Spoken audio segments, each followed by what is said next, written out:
होगा क्योंकि उसकी अवेकनिंग खराब रही। अगर मैंने किसी को भी शीनू के बारे में बुरा बोलते सुना तो मैं उसे कड़ी सजा दूंगा। क्या उसे सबके सामने मेरा अपमान करके मुझसे ब्रेकअप नहीं करना था? मेरी पिछली जिंदगी की ताकत का एक हिस्सा अभी भी मेरे अंदर मौजूद है। तो सच में मैं उसी पल वापस जन्मी हूं। शिनू पूरी तरह उलझन में पड़ गई। मैं तुरंत आगे बढ़ा और उसे गले लगा लिया। ब्रदर जुओ, अगर आप मुझसे अलग होना चाहते हैं तो शिनू आपके भविष्य को नहीं रोकेगी। जुओ, मुझे फर्क नहीं पड़ता कि तुम क्या योजना बना रहे हो। मेरे माता पिता के साथ कुछ होने से पहले मुझे तुम्हें हटाना होगा ताकि भविष्य का खतरा खत्म हो जाए। मैंने मन ही मन आह भरी। प्यार में चोट खाई हुई लड़की का भरोसा जीतना सच में बहुत मुश्किल था, लेकिन सिस्टम के साथ मैं धीरे धीरे सफल हो सकता था। मैंने मुस्कुराकर कहा, मैं जुओ तुम्हें कैसे छोड़ सकता हूं। और फिर मैंने सुशायु को चूम लिया। अपनी असली भावनाएं जाहिर न होने देने के लिए सुषेणु केवल चुपचाप उसका जवाब दे सकी। तभी एक महिला टीचर हमारे पास आई। वह छात्र कहाँ है जिसने एस रैंक टैलेंट जागृत किया है? मैं अर्थ एकेडमी की ओर से स्पेशल रिक्रूटमेंट के लिए आई हूँ। ये जीगुओ की मेंटर थी। वह कभी गूंजों की सबसे प्रतिभाशाली अवेकंड वन मानी जाती थी और गॉडहुड तक पहुंचने की सबसे बड़ी उम्मीदवार थी।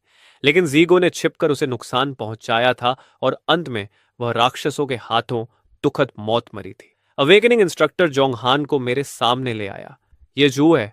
इसकी टैलेंट इसे किसी भी एलिमेंटल एबिलिटी को कॉपी करने देती है। तुम्हारे बताए बिना भी मैं जानती हूं। पिछली जिंदगी में यह वही विद्रोही शिष्य था जिसे मैंने खुद प्रशिक्षित किया था। यह सुनकर मैं अंदर तक हिल गया। क्या वह भी दोबारा जन्म लेकर आई थी? स्टूडेंट जू, तुमसे मिलकर खुशी हुई। मुझे टीचर जोंग हान कह सकते हो। क्या तुम अपनी एबिलिटी दिखा सकते हो?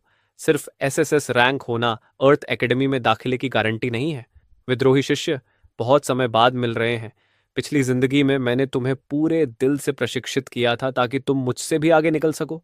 लेकिन मुझे क्या पता था कि हार्ट ऑफ रेजिंग थंडर की वजह से तुम मुझसे नफरत करने लगोगे। अंत में जब मैं थंडर गॉड बनने ही वाली थी, तब तुमने मेरे खिलाफ साजिश रच दी। मैं रोना चाहता था, लेकिन आंसू तक नहीं निकल रहे थे।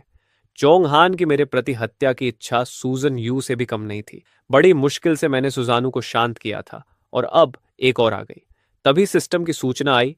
सिस्टम ने अपने आप जोंगहान को बाइंड कर लिया है। होस्ट अब जोंगहान के विचार पूरी तरह सुन सकता है। यह सुनते ही मेरा दिल ठंडा पड़ गया।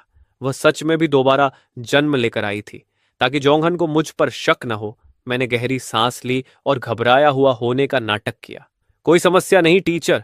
फिर जोंगहान ने 3 लो लेवल लाइटिंग स्किल्स का प्रदर्शन किया। उस समय मैंने लाइटिंग प्रिजन कर्स का इस्तेमाल नहीं किया था।